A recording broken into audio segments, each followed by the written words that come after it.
controller stood on the platform. On the horizon, a colossal engine emerged from the setting sun. Its black paint was shabby, and its puffs were deep and hoarse. It groaned to a halt, a line of trucks trailing behind. "Good evening," greeted the Fat Controller. "You're the replacement goods engine, I presume?" "That is correct, sir," replied the engine. "The regular diesel derailed in the yard. Wasn't keeping a proper lookout. But you know how self-importance gets in the way of some engines," he finished with a wink. "Indeed I do," chuckled the Fat Controller knowingly. "What is your name?" "Dudley, sir. A pleasure to traverse your rails." "Very good, Dudley. Please proceed to the shed. You will be in good company with my engines." "Thank you for your hospitality, sir. I wish you a pleasant evening," Dudley finished, puffing slowly away.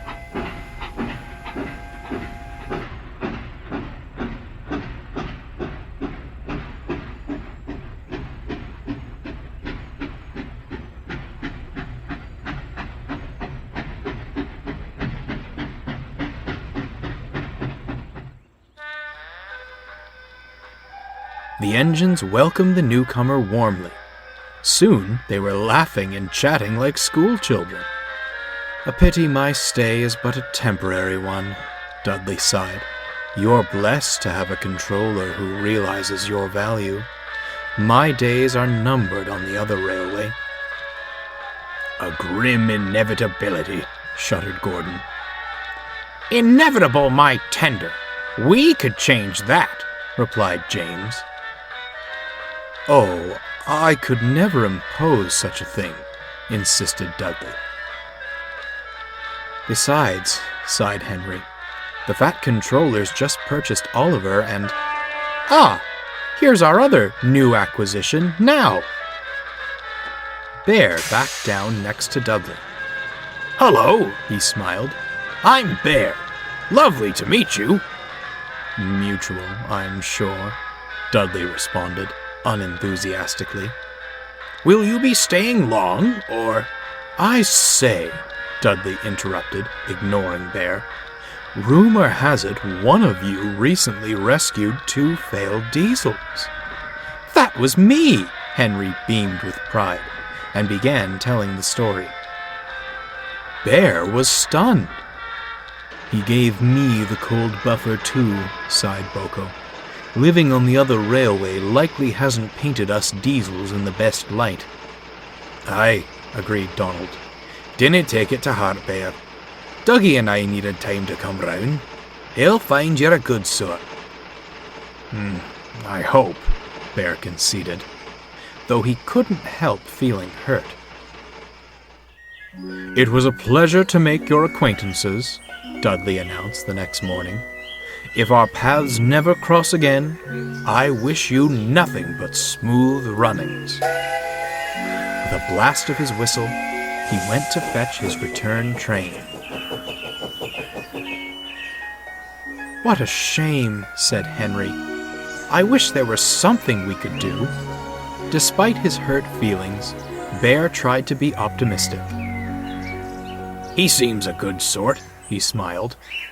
"Things always work out in the end for honest, hard-working engines." The others said nothing. They only hoped Bear was right. With Duck running his branch line, Donald volunteered to shunt in the yard. He did it well, easily keeping the trucks and coaches in line. The others were grateful for his help. That morning, Donald brought the coaches for the first train to the platform. He shunted them into place, then hurried off to prepare a goods train. Before long, Henry came backing down into the station. He was looking forward to a run in the morning sunlight when... "Glory! Stop!" Stop! Groaned Henry.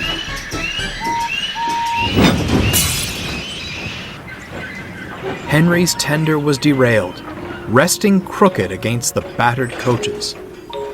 Their paint was scratched and their windows shattered. Both Henry and the coaches whimpered meekly.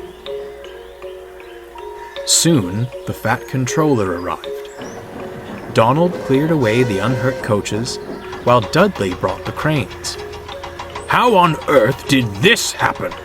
demanded the fat controller. "Can I say, sir?" replied Donald. "Yon coaches were at the platform when I left them." "I see. Some defect in the brakes, no doubt. I'm afraid it means a trip to the works for you, Henry. This puts us in an awkward position." "I'm sorry, sir," frowned Henry. "Excuse me, sir," smiled Dudley. "May I offer my assistance?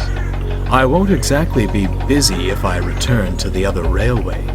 Surely my controller could spare me to make up for Henry's absence." The fat controller smiled. "A splendid idea, Dudley. I'll make the arrangements right away. In the meantime, please take Henry to the works."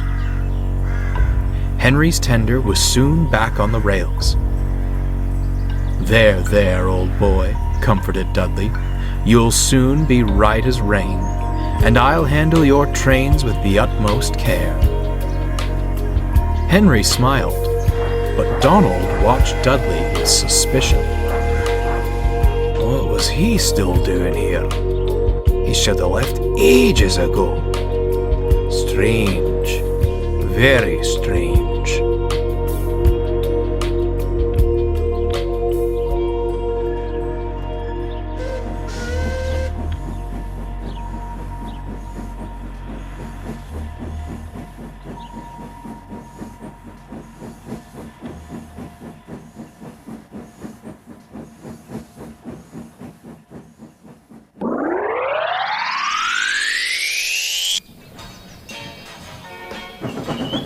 Dudley was keen to show his worth.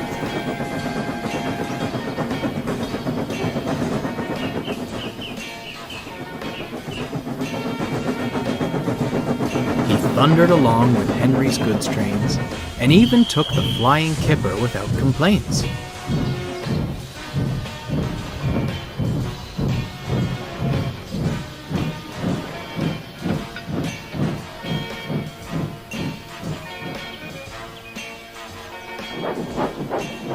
His trains were timely and orderly, for the trucks were too intimidated to attempt trickery.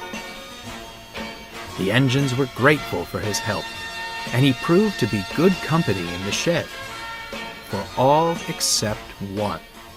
"Had a good run today, Dudley?" asked Bear with a smile. "Quite," came the grunt of a reply, before he turned his attention to the others. Bear was no stranger to harsh treatment from steam engines. He knew of the damage done by previous diesels with far less class. Even so, Dudley was a tough nut to crack. Bear was restless that night. He kept thinking of how to prove himself a friendly sort. He glanced at the clock. The flying kipper would be due out soon, but Dudley was fast asleep.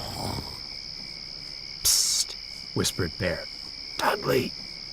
A loud snore was the only reply. "Dudley!" Bear hissed louder.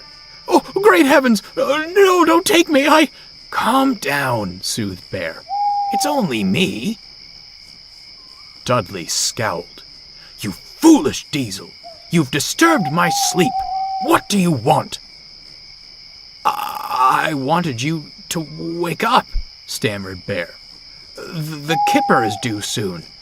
If you're too tired, I could—" "Don't you even suggest it," snapped Dudley. "I'm more than capable. Tired indeed." When he had steam up, Dudley snorted away. Bear was speechless.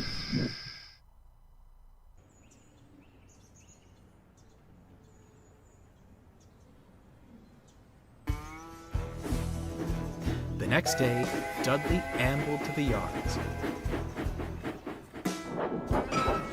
As Donald shunted trucks for his goods train, he spied a lone fuel tanker in a siding.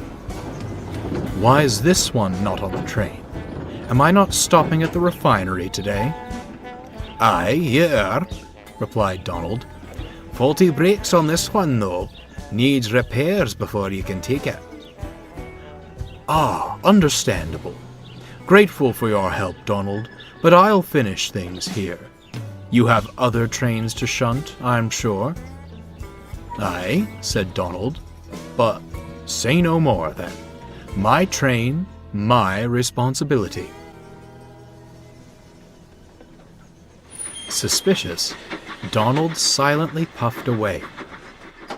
Before long, Bear arrived at the station and found Dudley red-faced in a nearby siding. "I say, Bear!" he called hoarsely. "Are you all right?" asked Bear. "No, I'm not," Dudley sighed. "I'm terribly sorry for my outburst last night. You were only looking out for me.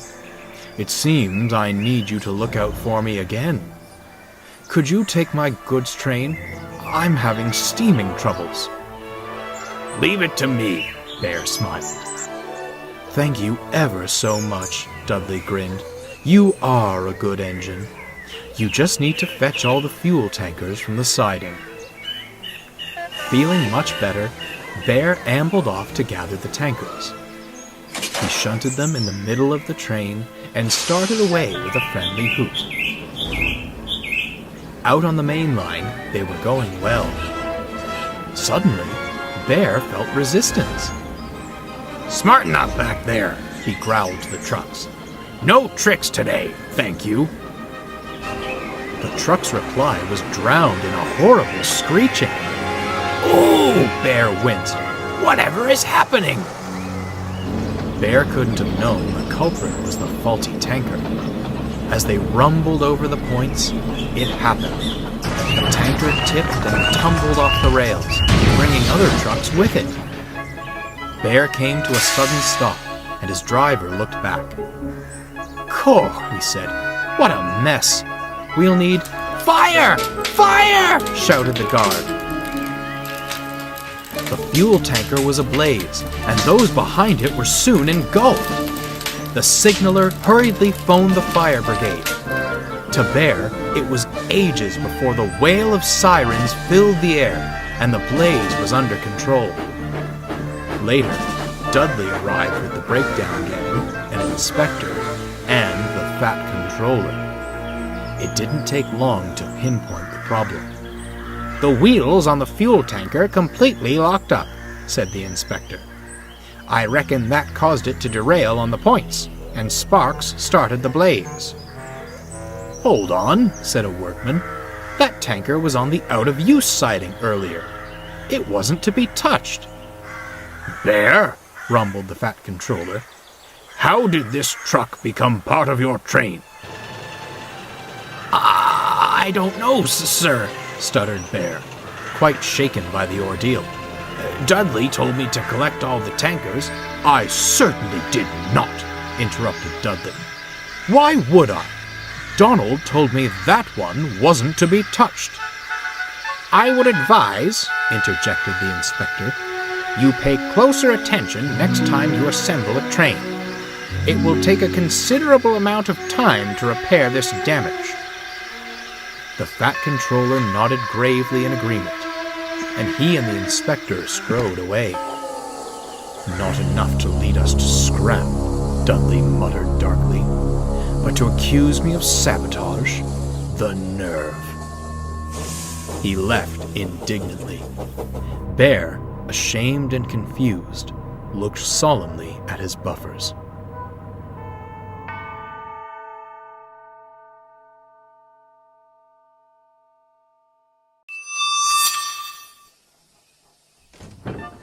Following his accident, Bear was confined to local passenger runs. "Perhaps a slower pace will remind you to take care," the fat controller sternly advised. Yes, sir, sighed Bear solemnly. Cheer up, lad, smiled Donald.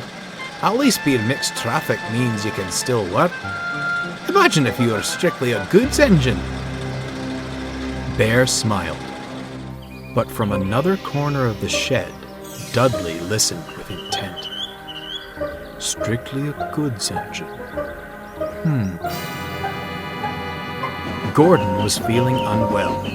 He struggled valiantly on, not wanting to disappoint the passengers. However, it was clear he needed maintenance. You poor thing, sympathized Dudley. It's most admirable to push yourself to such limits. Certainly wouldn't get that from any diesel.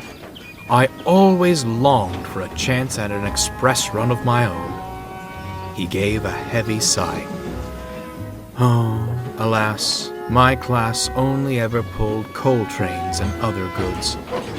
Work is work, mind you, but it would be superb to coast along with coaches. I suppose I'll never get my chance. The other railways certainly wouldn't provide such an opportunity. Lucky you're not on the other railway then, smiled James. Bear and I normally take the express in Gordon's absence, but I'm sure you could have a try.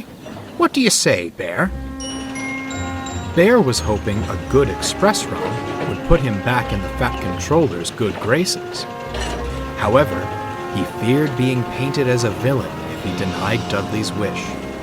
I don't see why not, he said with a forced smile. I'm sure you'll manage well. Most kind of you to offer, smiled Dudley. I only hope the Fat Controller will agree. Indeed, he did. Dudley shared express duties with the others and managed swimmingly. Then the weather changed. The sky turned gloomy and gray. Mercifully, the rain was light, but one morning the yard manager brought worrying news. Heavy rainfall is in the forecast today, he advised. A temporary speed restriction will be in place on the main line, so mind yourselves and... where's Dudley? He's gone to the station, sir, said Bear. The express will be leaving soon. Bother, fussed the yard manager. He needs to know about the restriction. Not to worry, sir, smiled Bear. I'm off to collect my local. I'll give him the message. The yard manager tipped his cap in thanks and walked away. Dudley was sizzling happily when Bear rolled up. There's a speed restriction due to the rain, he advised. You'd best. I'll manage just fine, thank you. Excuse me? I was built for fast services. I didn't survive wartime by crawling along, you know. A little rain won't impede my work. This isn't about your work, huffed Bear. It's about our passengers' safety. Yes, well, given your little maneuver the other day, grinned Dudley, you're hardly qualified to preach about safety. Dudley chortled away, leaving Bear brooding. Wet weather loosens soil on the hillsides along the tracks. This, in turn, creates potential for landslides. Mrs. Kindly had saved Thomas from one many years ago, but the main line wasn't lucky enough to have its own Mrs. Kindly. As such, speed restrictions were enacted to stop engines from crashing into any shifted earth. Dudley didn't care for the speed limit. He thundered along with the express, determined to prove himself. 2 big engines down, he chuckled darkly. Now, to get rid of that pesky diesel. If Dudley hadn't been so busy scheming, he might have heard the rumbling of the hillsides ahead. The heavy rain had worked its magic, and the soil was ready for a mad dash towards the rails. The driver was first to notice it. Yikes! He shouted. Dudley broke from his thoughts to see the earth tumbling down the hillside. We'll never stop in time, he cried. More steam! Now! the driver threw open the regulator. Dudley's side rods blurred, and his wheels pounded the rails. "Come on! Come on!" he shouted. He flew past just in time. The earth clattered down behind the last coach, blocking the line and shaking the rails. They were safe. At the station, the passengers flooded the platform and swarmed around the station master. "Your engine is a hero!" they shouted. "He shot off like a cannonball and saved us!" "I'll be sure to tell the Fat Controller," smiled the station master. Dudley smirked. But on his return to the shed, the greeting was far from warm. "Speed restrictions are not optional, Dudley. You may be used to fast work, but that's no excuse to gamble with the lives of our passengers." "Speed restrictions, sir?" Dudley replied innocently. "I wasn't aware of such a thing." "Bear told you at the station, did he not?" asked the yard manager. It was most unfortunate that Bear hadn't returned in time to defend himself. "I'm afraid not, sir," lied Dudley. "Though I'm not surprised. He's been ever so jealous since I started taking the express. I certainly hope he wasn't planning sabotage." The Fat Controller looked gravely at Dudley, then back to the yard manager. "We shall investigate this," he said at last. "As you did save the passengers from disaster, I'll forgive this instance of a violation. However, future restrictions are to be followed. Is that clear?" "Crystal, sir," smiled Dudley. When Bear returned, the sheds were in an uproar. "Why are you so threatened by Dudley?" Gordon demanded. "Never thought you'd stoop this low." "Henry said you were different from other diesels," snorted James. "But I suppose you deceived him, too." "I didn't," Bear stuttered in disbelief, looking to Dudley to speak the truth. "Such a shame," Dudley said in a low voice. "I'd certainly hoped you were different." Bear was mortified. He felt helpless and wanted more than anything for Henry to return. "Oh, perhaps I don't belong here after all," he sighed, and sadly went to sleep. One afternoon, Donald took a supplies train to the works. Henry, awaiting final repairs on his tender, smiled warmly. "Hello, Donald. How is everything? Dudley getting on all right?" "Aye, I suppose, but I cannae say the same for Bear." Donald explained about Bear's mishaps and Dudley's behavior. "It doesn't add up," he continued. "It's not like Bear to act in such a way. I'm awfully suspicious of Dudley." Henry grew stern. "You must tell the Fat Controller at once. I'm all too familiar with this sort of situation." Henry recounted the events of Diesel's stint on the railway. "You dinna say!" gasped Donald. "He even tried to lie about me. We caught him, but only after Duck went to Edward Station. If Dudley's not stopped, Bear could be sent much further away. By the sounds of it, he's already got his coupling hooks in Gordon and James." Donald was pensive. "Leave it with me," he said, and hurried back to the shed. When Donald returned, he found Bear all alone, staring solemnly at his buffers. "Maybe the Fat Controller shouldn't have kept me," he sighed. "Rubbish," retorted Donald. "You're an outlier in a world of devilish diesels. I know you didn't have any ulterior motives. Our new pal, on the other hand..." "You mean you don't believe Dudley?" Bear asked, hopefully. Donald recounted his conversation with Henry, and Bear smiled thankfully. "And here I thought I was all muddled in the radiator. The question is, How do we prove he's behind all this?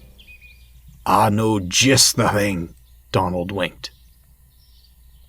The next day, Dudley was dozing at the shed. Donald was shunting nearby when Bear came excitedly along. I say, Donald, he said loudly, where'd you put the coaches for the VIP train? Near the station, Donald replied with a grin. They're ready and waiting for you. Excellent, said Bear. I'll be off then. Must be spick and span for our special guest. A special guest, eh? Smirked Dudley.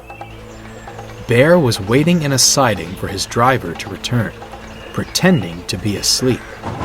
He heard the rumble of trucks rolling past, accompanied by deep puffing. When the sound died away, he opened one eye. The trucks sat on the points, blocking him in. Worked like a charm, he chuckled to himself. Meanwhile, Dudley skulked around the sidings by the big station. Special coaches, he thought. Where could they be?